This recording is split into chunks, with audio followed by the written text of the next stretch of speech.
bahwa Al-Imam Faqihil Muqaddam adalah orang-orang yang besar. Beliau adalah orang-orang yang hebat. Bahkan diceritakan beliau pernah mi'raj, saudara-saudara, bertemu dengan Allah dalam satu hari 70 kali. Argumentasi beliau Kiai Haji Idrus Romli, saya datangkan kitab ini. Kitab ini dikarang oleh Qadhi Iyad yang lahir sebelum Muhammad bin Ali Al-Faqihil Muqaddam lahir. Seorang alim dan alamah Ahlus Sunnah. Nanti ditolak, wah Wahabi itu. Ahlus Sunnah. Kitab Asy-Syifa bi Ta'rifi Huquqil Mustafa.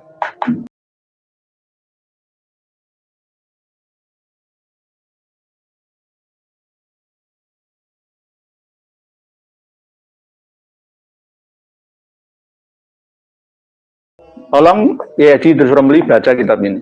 Barang siapa mempercayai ada orang selain Kanjeng Nabi yang mi'raj bertemu berbicara dengan Allah, maka dia telah kufur. Bertemu dengan Allah dalam satu hari 70 kali. Agamanya rusak primen, agamanya rusak. Bayang bisa mi'raj ning Gusti Allah setiap hari 70 kali. Rusak apa ora agama kowe gara-gara ngaku padha Kanjeng Nabi? Mi'raj ning Gusti Allah unggal dina ana Habib ping 70. Kanjeng Nabi selawase uruf mung sepisan. Karena biasanya yang nyinyir mempersoalkan seperti ini biasanya Wahabi.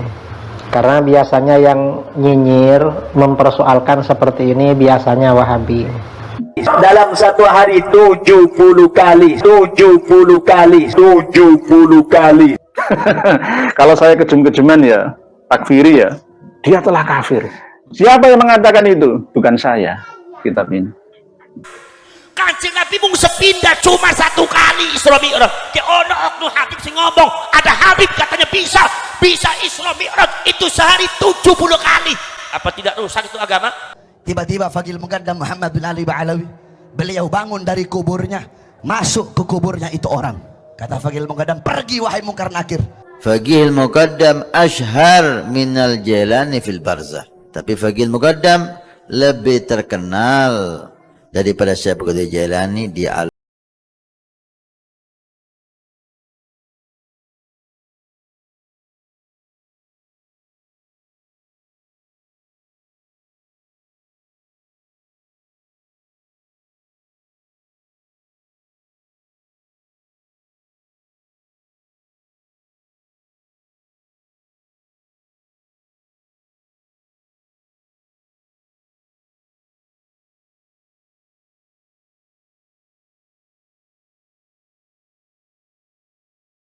Ali Al-Faqihil Muqaddam disebutkan di dalam Syarhul Ainiyah inilah. Syarhul Ainiyah ini berdasarkan kitab Al-Ghurrar. Al-Ghurrar berdasarkan kitab Al-Burqah. Al-Burqah nyuplak-nyuplik dari Al-Jawharus Syafaf yang langsung dari mbahnya Habib Abdurrahman As-Segaf. Itu cuma dikarang oleh orang lain selain Ba'alawi, Muhammad Al-Khatib, Abdurrahman bin Muhammad Al-Khatib 855 Hijriyah.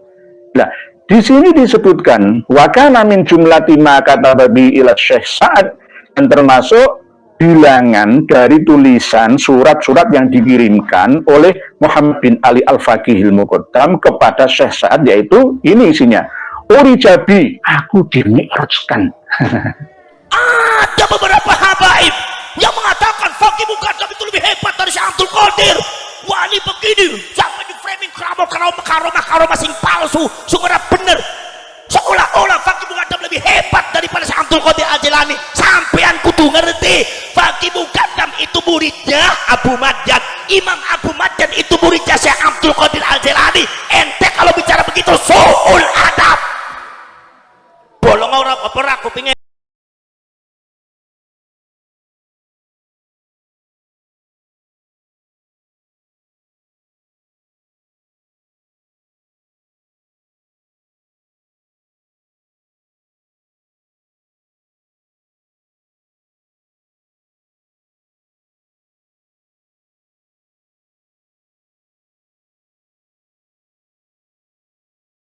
Semalam.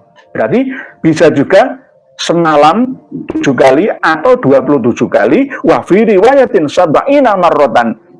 70 kali. Semalam bisa 70 kali, walaupun ada yang memahami tidak disebutkan fi lailatin wahidatin atau bagaimana lah, kan itu sudah disebutkan di tengah. 27 fi lailatin wahidatin. Berarti wa fi riwayatin sab'ina marratan fi lailatin wahidatin.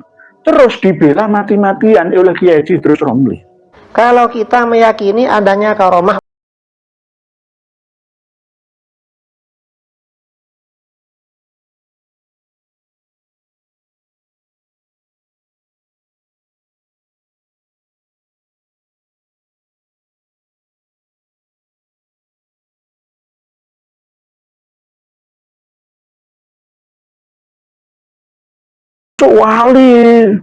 Wali kan punya karomah. Mi'raj itu yang menghendakikan ilahi, bukan dirinya sendiri.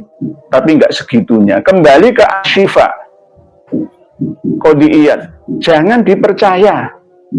Nggak ada dasarnya. Nggak ada datanya yang dapat dibenarkan. Karena semua harus berdasarkan data. Tidak boleh seenaknya membuat aturan yang diyakini menjadi keyakinan sendiri. Jadi Kiai Idrus Romli menerangkan karomah Mi'raj para habaib dan mengatakan bahwa yang membantah karomah ini hanyalah Wahabi. Berarti saya ini Wahabi. Biografinya Sayyidina Al-Faqih Al-Mugaddam. Syekhul syuyukh, guru dari seluruh guru yang ada. Kata Faqih Muqaddam Muhammad bin Ali Ba'alawi. Lihat, itu luar biasa. Sampai beliau mengatakan apa? Rasulullah SAW selalu didatangi oleh malaikat Jibril. Tapi ketika wafatnya Rasulullah di zaman saya, Jibril datang ke saya berapa kali? Sumber kaya pendak? Ya ini tingkatnya wali Allah Subhanahu wa ta'ala. Maka dari itu ente yang jadi Habib jangan suka mengunggul-gugulkan Faqih Muqaddam di atas Syekh Abdul Qadir Al-Jilani. Apa sebab gurunya Faqih Muqaddam ini adalah Imam Abu Maddan. Imam Abu Maddan ini muridnya Syekh Abdul Qadir Al-Jilani. Ente kalau ngomong jangan suul.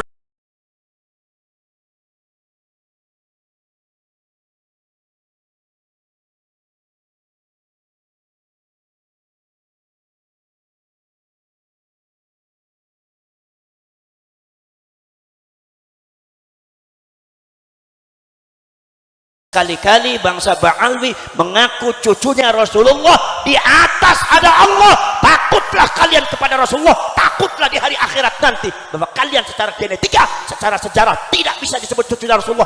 Gagal semuanya, dan itu sudah diakui di dunia internasional. Indonesia itu lebih hebat daripada Yaman. Indonesia lebih hebat, cuma framing. Kadang-kadang ada doktrin Yaman begini, Hadramaut begini, Mesir begini, Egypt begini. Saya sudah keliling kemana-mana. Berarti saya ini Wahabi. Wahabi itu nggak bisa kayak saya nih. Contohnya, Bismillahirrahmanirrahim. Ila hadratin Nabil Mustafa Muhammadin sallallahu alaihi wasallam wa ila jami' ikhwanihi minal anbiya wal mursalin wal awliya wal syuhada wal ulama wal fuqaha wal arifin wa ali kullin ashabi kulli rasbaik. Al-Imam Al-Faqih Al-Muqaddam ini dari keilmuan yang dimilikinya sampai pada derajat mujtahid mutlak. Bagaimana puncaknya kedudukan Sayyidina Faqih Al-Muqaddam? Permulaannya aja seperti itu. Bagaimana puncak kedudukan beliau?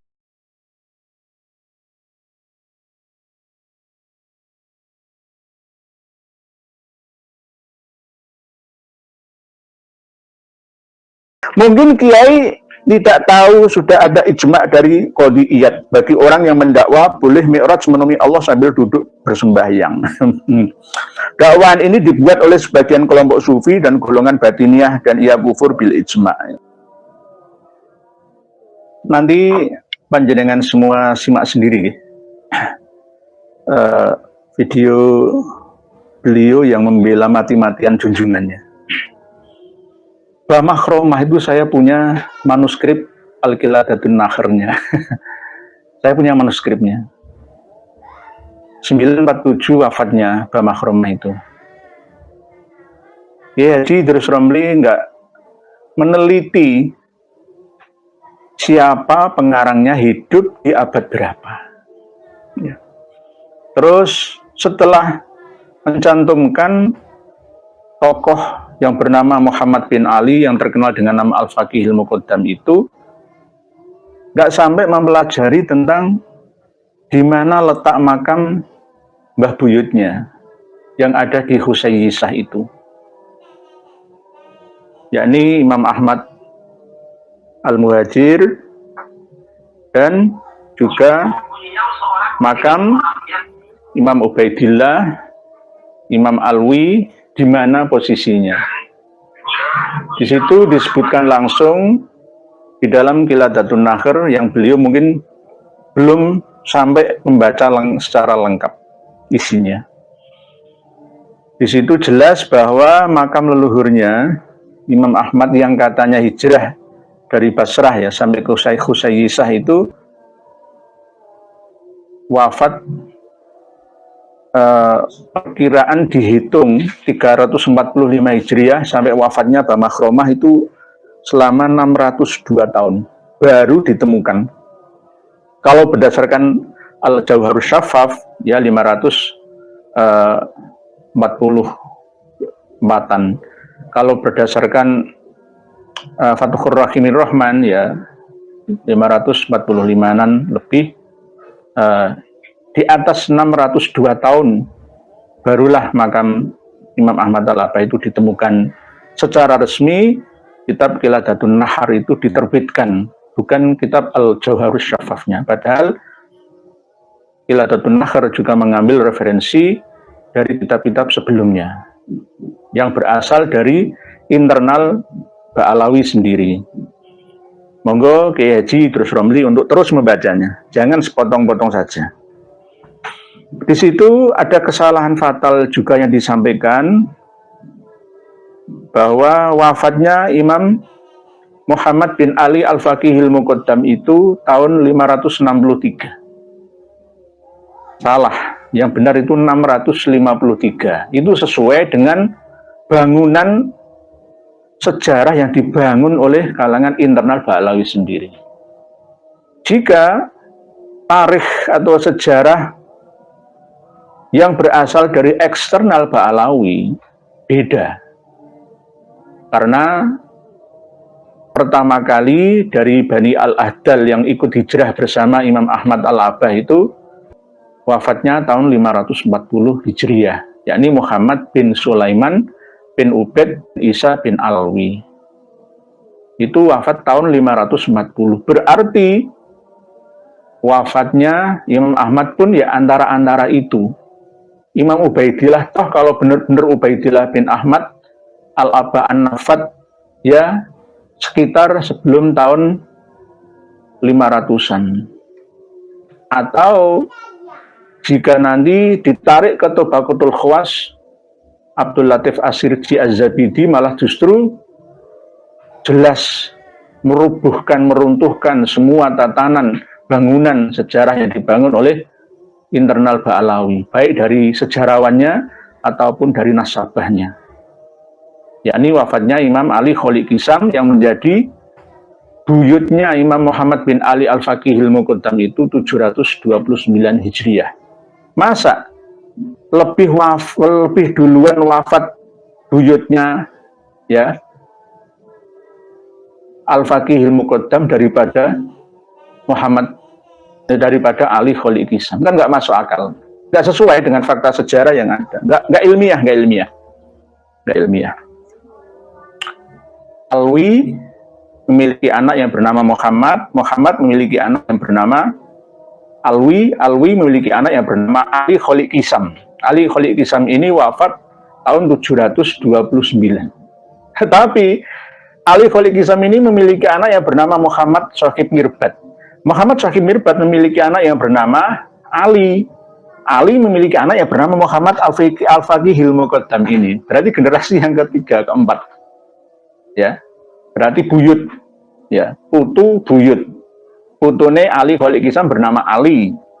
Ali memiliki anak yang bernama Muhammad Al-Faqihil Muqaddam ini. Kok malah wafatnya tahun 653? Apalagi tadi yang dibaca oleh Kiai Haji Idrus Romli wafat tahun 563. Bagaimana? Jadi beliau hanya pembaca yang baik, bukan pemaham dan peneliti yang baik. Kalau nggak percaya, saya bukakan kitab Al-Ghurronnya ini.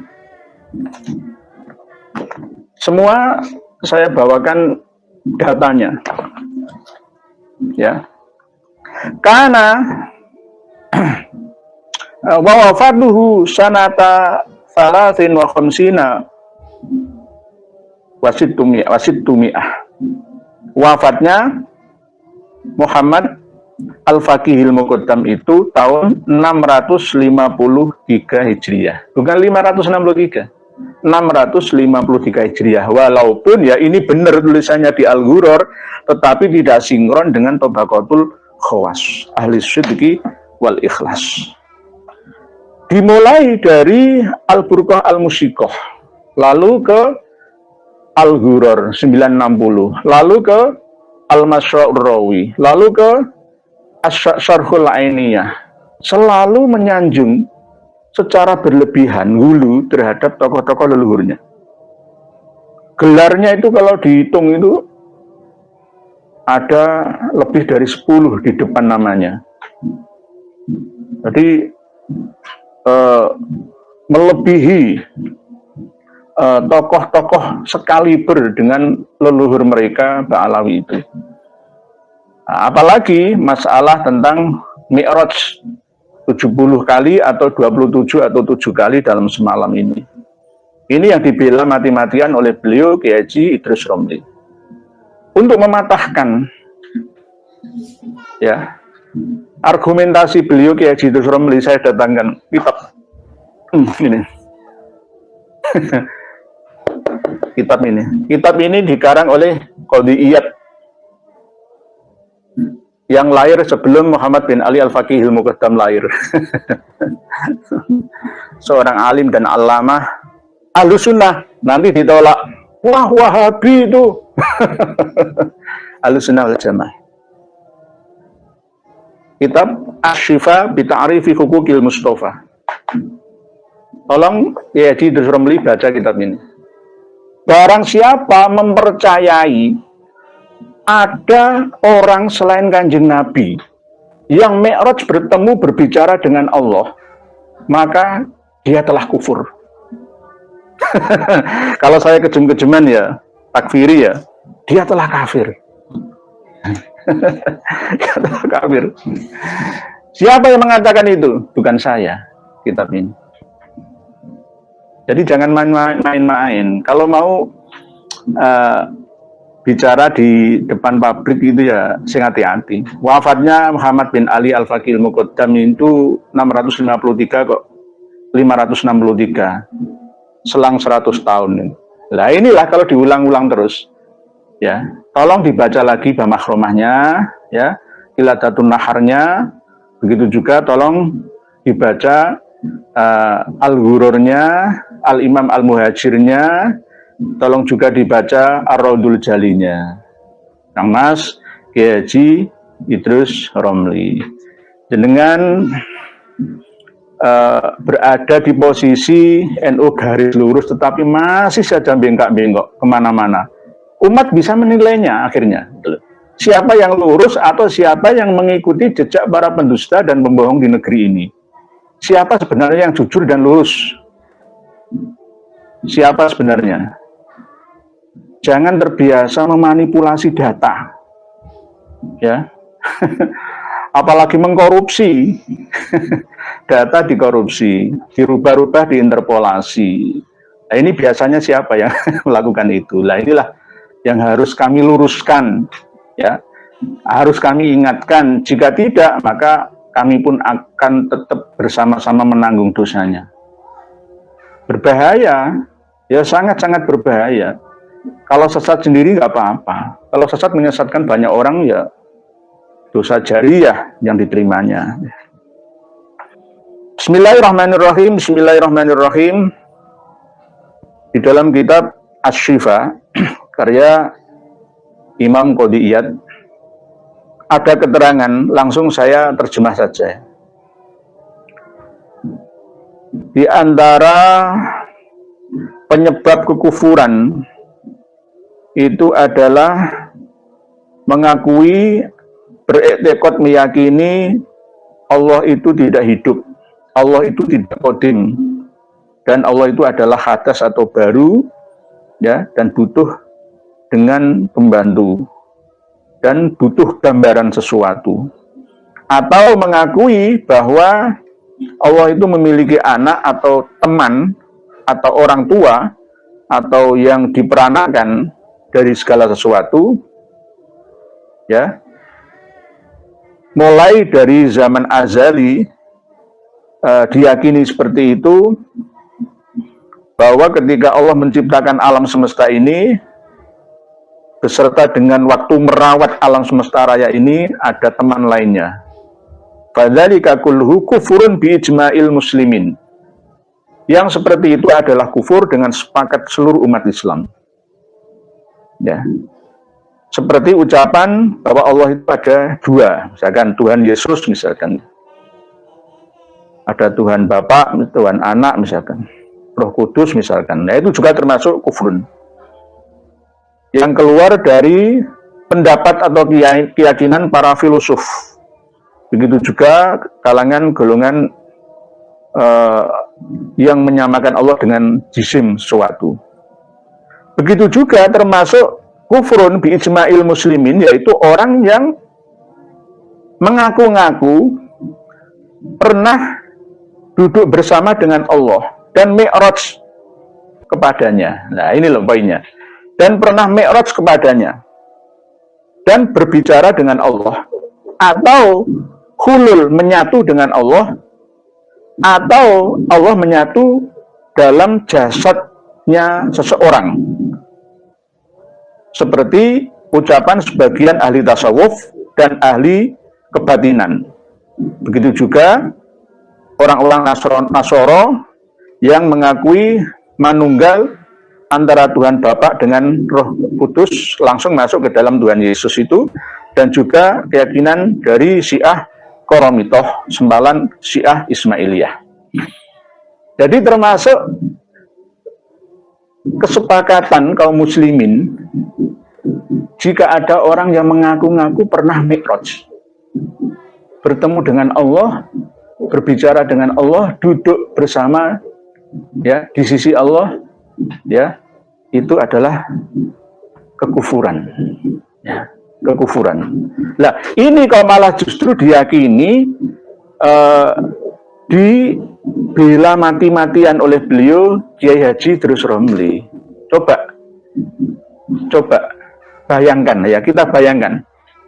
Kok bisa ya ada seorang kiai membela Ba'alawi sedemikian rupa itu? Ada apa ini?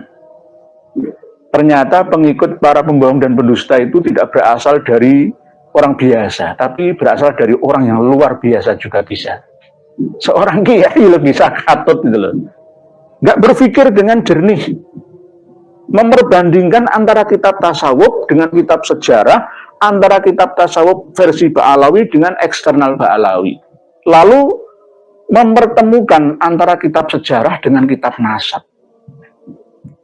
Dikompromikan, dikonfrontasikan ya. Lalu disimbolkan ya, setelah dikompilasikan itu, lalu difahamkan dan difahami sendiri, memberikan pemahaman kepada umat ini. Kan begitu harusnya. Jangan hanya pandai membaca. Kalau membaca kitab, saya kalah di bawah beliau Kiai Haji Idrus Romli. Tetapi kalau masalah tawaduan mendengar ceramah beliau, saya masih mau. Tapi beliau belum tentu mau mendengarkan ceramah saya. Inilah yang namanya kesombongan itu. Kesombongan itu letaknya di situ itu. Saya sering mendengarkan ceramah para habib dengan terbuka. Ya, saya tidak menutup diri menerima nasihat apapun kalau itu benar sesuai dengan data Quran, hadis, ijma, qiyas, data sejarah, data para nasabah, lalu ya didukung dengan data-data lainnya, fakta-fakta lainnya. Saya menerima. Tapi apakah benar ada para habib yang mau menerima nasihat saya? Dan ada kiai pendukung habaib yang menerima nasihat saya, khususnya Kiai Haji Idrus Romli, Buya Yahya, Kiai Haji Lutfi Basori, Gus Najih, Gus Qayyum. Apakah mau mendengar ceramah saya? Alah, siapa itu? Ini namanya sombong, ya. Menolak kebenaran, batarul haq wa ghamtun nas. Menolak kebenaran dan meremehkan manusia lainnya. Saya dinasihati oleh para komentator bahwa ini nanti, kalau benar, apa salahnya?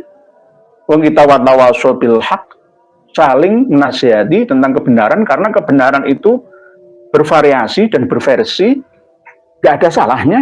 Wong kita sama-sama manusia yang banyak salahnya, nggak ada yang sempurna. Belum tentu saya lebih sempurna daripada para pemirsa. Mungkin para pemirsa malah kitabnya lebih banyak, datanya lebih banyak daripada saya. Ini ada Yahya As-Sagaf ini, kemungkinan para pemirsa juga sudah punya. Yahya, itu kan bahasa Arab. Nabi Yahya itu kalau bahasa